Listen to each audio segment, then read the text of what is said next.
Well, right now we're in what you call the head of a holler. Depending on which direction you could go over a hill in any direction, end up in any of 5 separate hollers. Out of those 5, 2 for sure will have at one time probably upwards of $1 million worth of pot on the stalk. Easy $1 million in each one. The one to your right last year and for the past several years has been the marijuana capital of this part of the world.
We found marijuana grown in virtually every county in Kentucky. Last year, there was approximately 923,000 plants eradicated. Virtually all the marijuana eradicated in Kentucky is cultivated by a marijuana grower. Probably the climate here and the terrain have a lot to do with why, especially in southeastern Kentucky, why we have a larger concentration here. The climate is humid. The terrain, again, is mountainous. A lot of rural area that's wooded area that is not easily accessible. You're not going to have people driving right by your marijuana plot.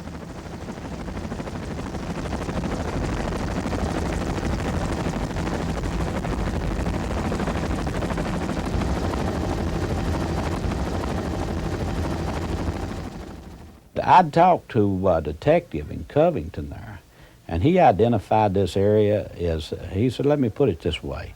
He said, think of your area and the United States as a wagon wheel. He said, you're the hub in the wagon wheel. He said, the dope goes out of that area there all over the country.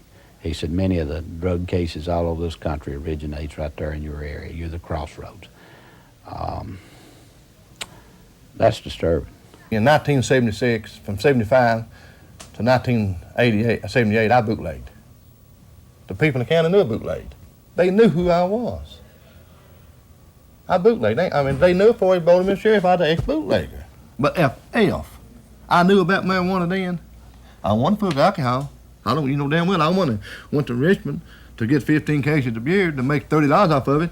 I raised me 15 marijuana plants and made 10,000. So I didn't know nothing about marijuana then.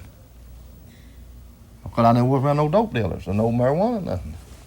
Well, common sense is going to tell you that you could never sell that kind of dope on the streets of Beattyville, Boonville, Campton, Jackson, every little county around here, and throw in Lexington to boot, or every little city around here and throw in that.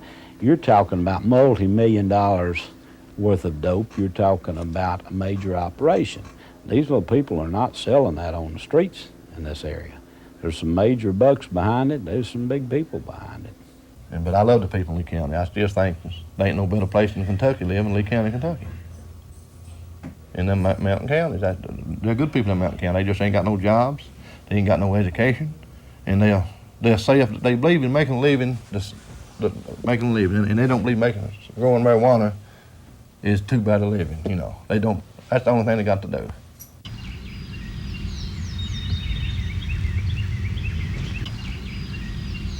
If you're a commercial grower, you're not going to put all your eggs in one basket.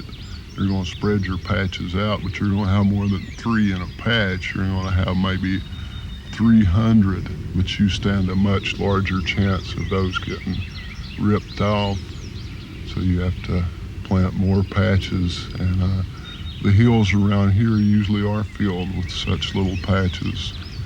You put out 10 patches of 100 each in hopes of perhaps getting 3 or 4 of them in the fall. And the rest going to John Law and your neighbors.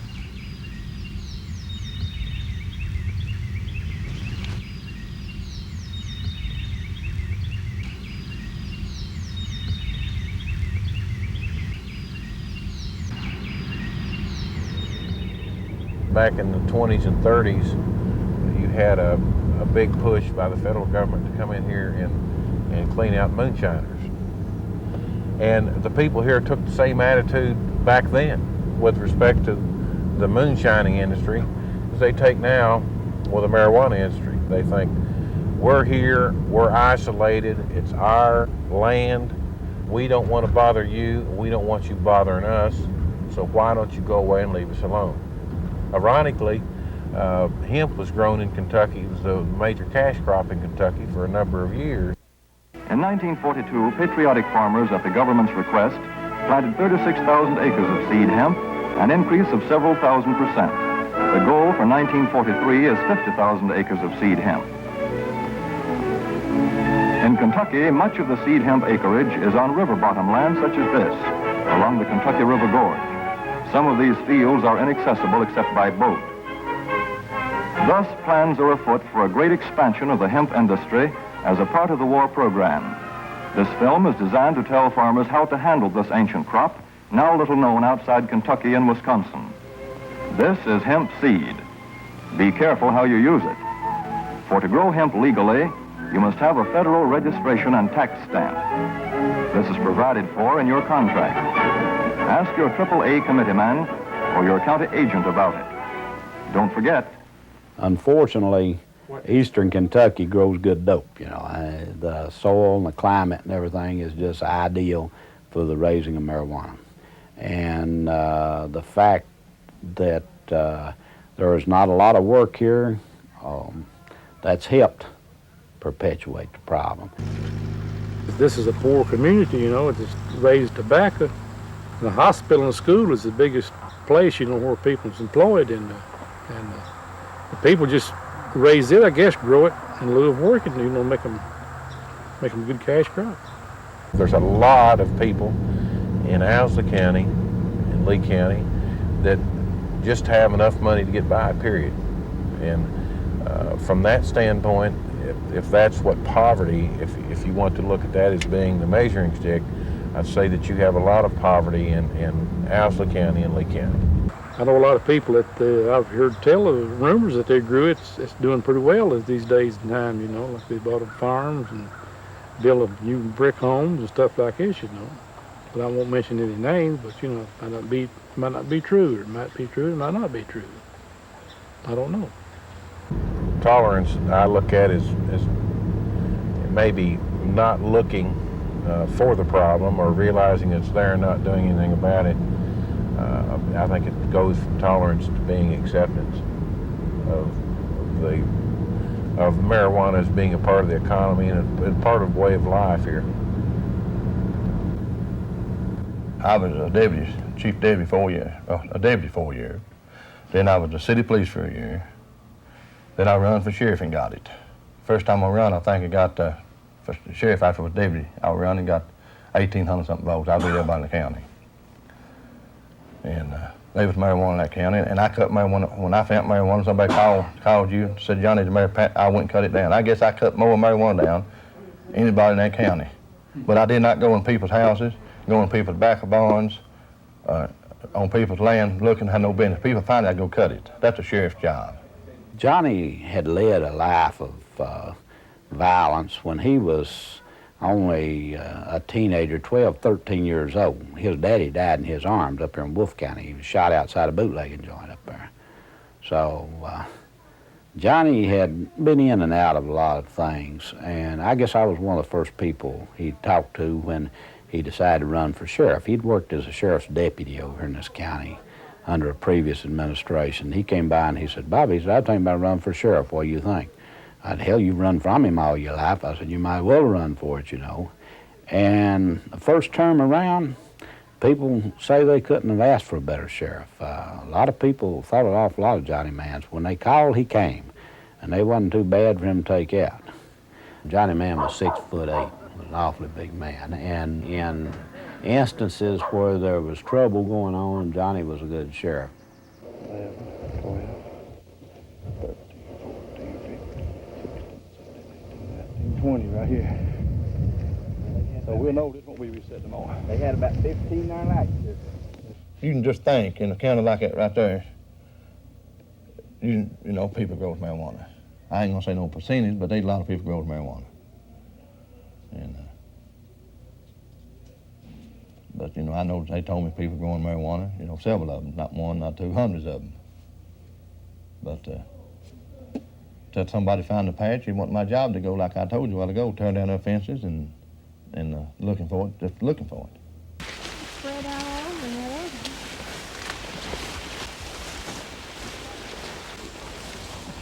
So you found it? We can't see one.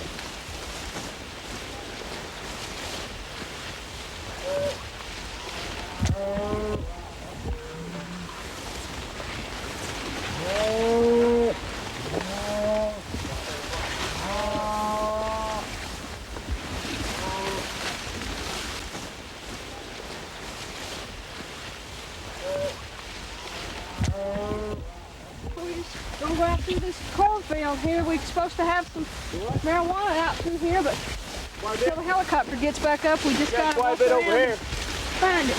Got quite a bit down here. Well, we found some, so let's go see.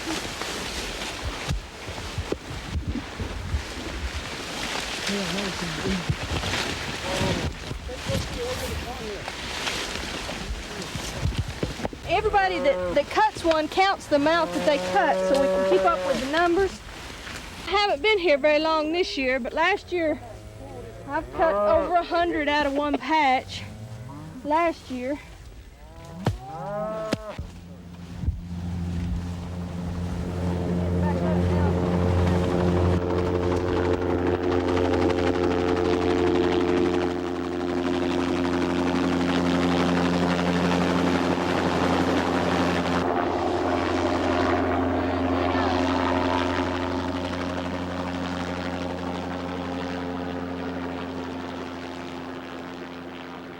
I'm bending the plant over, getting it to grow horizontally rather than vertically as camouflage. At least it feels like it's not as visible when it's down like this. I don't know how they feel about it. I'd say they're probably on to the trick by now too. You bend it over very gently. Careful little limb on the bottom. Yeah, it's bent the stem right here. It'll take a little energy away from the more vital functions, but it shouldn't really hurt the plant that much. And now each one of the branches is going to grow up like a little plant in and of itself. County ain't got no more than bootleg. He ain't got no problem. And if he ain't got nothing in it besides marijuana, that's how all he got in marijuana. Just like Appalachian County just got marijuana in it. He ain't got no problem. You know why? He's got money in there.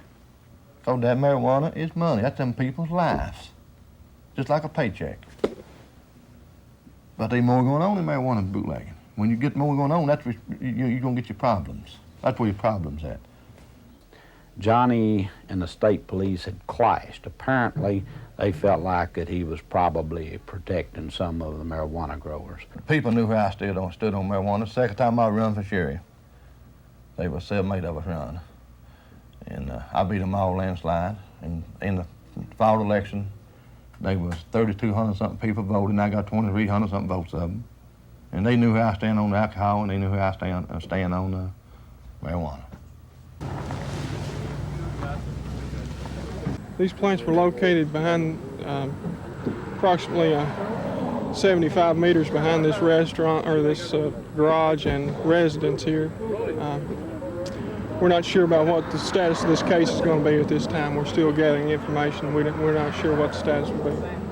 But They were in close proximity to the business place and these two residents on each side of it. This is a different strain of plant. This is a much shorter, bigger circumference and than you ordinarily see. The amount of plots, patches or gardens, if you will, are increasing. The plants per plot is decreasing. 4 or 5 years ago, we were averaging about 300 plants per plot. Now we're averaging about 50 plants per plot. So they're trying to get them smaller, you know, be less obvious with them. These people have cross-bred these plants and made hybrids so they can get them with the most bud in the smallest amount of area, so we can't spot it from there. They like to say that their livelihood depends on it, but it's still illegal to do it. And it's like robbing banks. You can't live off of robbing banks. It's just illegal to do it. It's not the thing to do to live. I don't know what the answer is. I wish everybody could have a job, you know. See this right here, this top, that right there is quality marijuana. Mm-hmm. If you have a real beauty of a plant, a real nice plant, you might possibly get a pound out of that plant. And depending on the time of year, that's worth, and the quality of the product too, it's worth anywhere probably from $1,000 to $3,000 just around here. And it's common enough around here, there's enough grown till we have relatively low prices.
We have worked very hard here trying to promote the good things in this area. We do stories, feature stories on artists, musicians. We tell people how talented the people are here, how hard-working they are.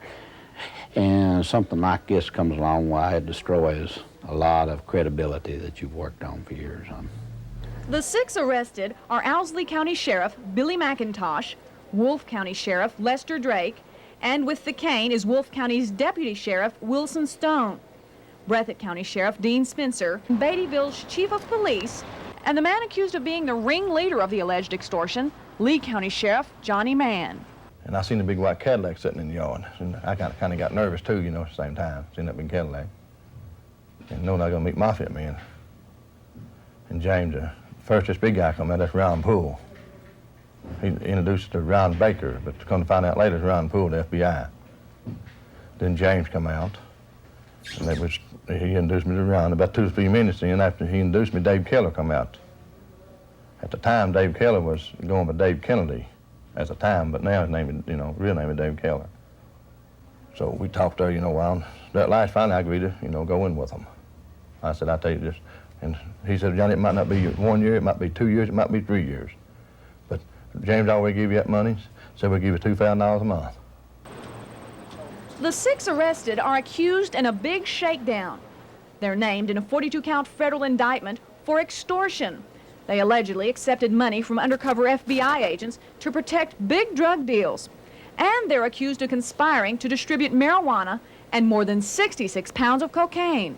According to the FBI, these arrests are the result of a year-long undercover operation. There is a tremendous pressure and a tremendous corrupting influences by drugs and the money attached to drugs. The focus was on people about whom we had information indicating that they were predisposed to engage in this kind of activity. Along with the possible life sentence in prison, these men could lose some property. According to federal prosecutors, they may seek the forfeiture of some land where the men allegedly agreed to let undercover agents drop some cocaine. Shock may be an overused word, but it's the only word to describe the feeling in Beattyville. When all this thing broke, it was just a great sense of disappointment and hurt that the community happened. I felt a little like I did the day that they shot John Kennedy. Kennedy wasn't one of my heroes, but the fact that something like that could happen in my country disturbed me very much. And the same way with these sheriffs, you know. I knew them, I knew all of them. The fact that they would betray the public's trust disturbed me. The fact that that kind of thing could happen in our area here hurt.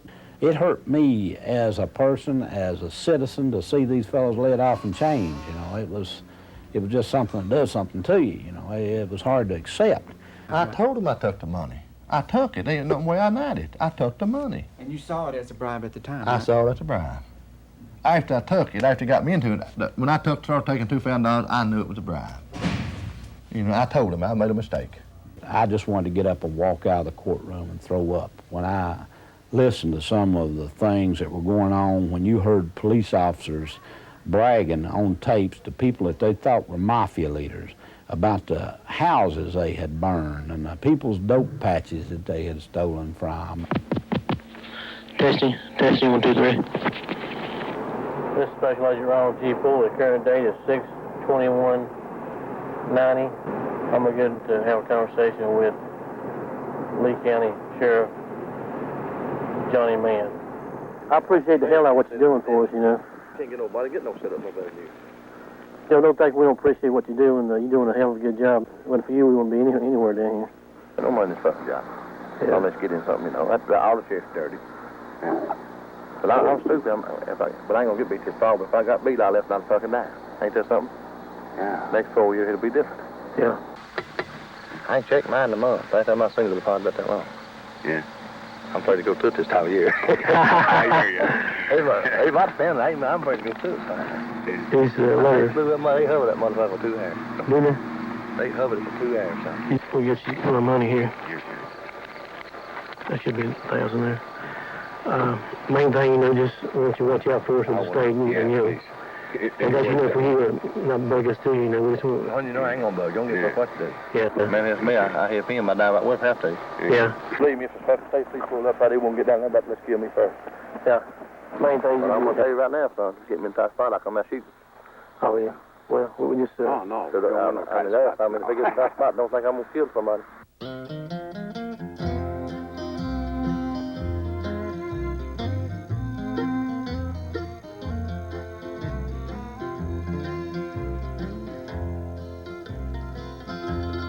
You don't have to move that mountain. Help me, Lord, to climb it.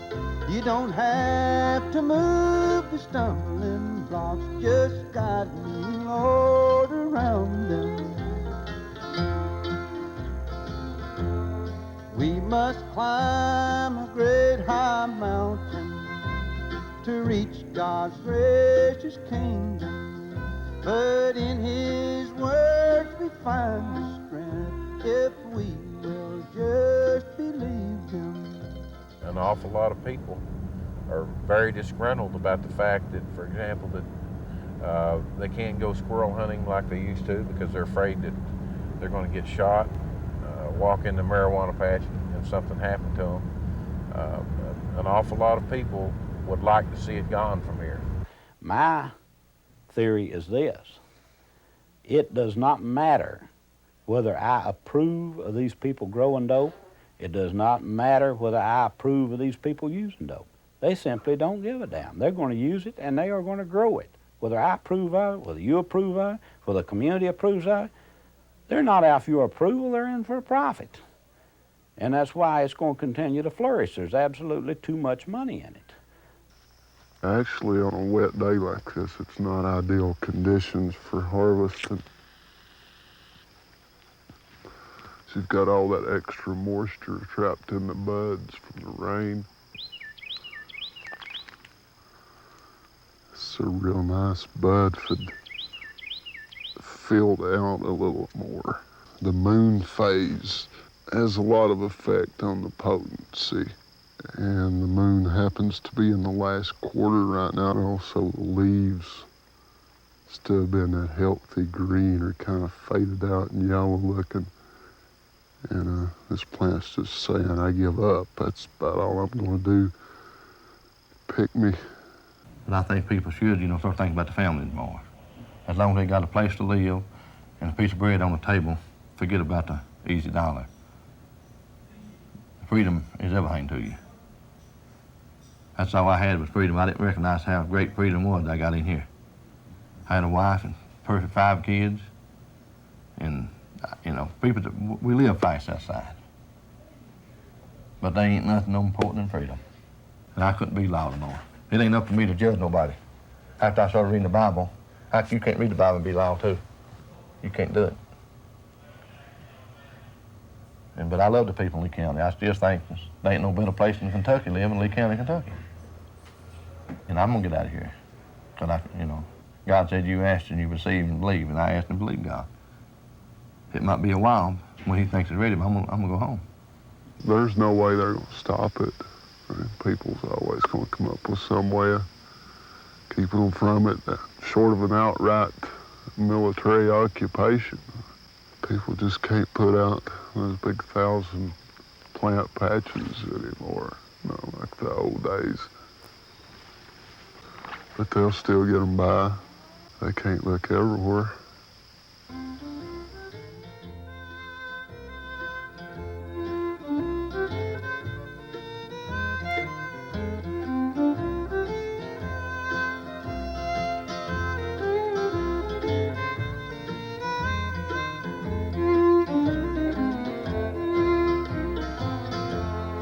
Oh, the way is filled with pitfalls. Sometimes we may falter, but God will grant you strength, my friend, on your knees down at the altar. You don't have to move that mountain. Help me, Lord, to climb it. You don't have to move the stumbling blocks. Just guide me, Lord, around it.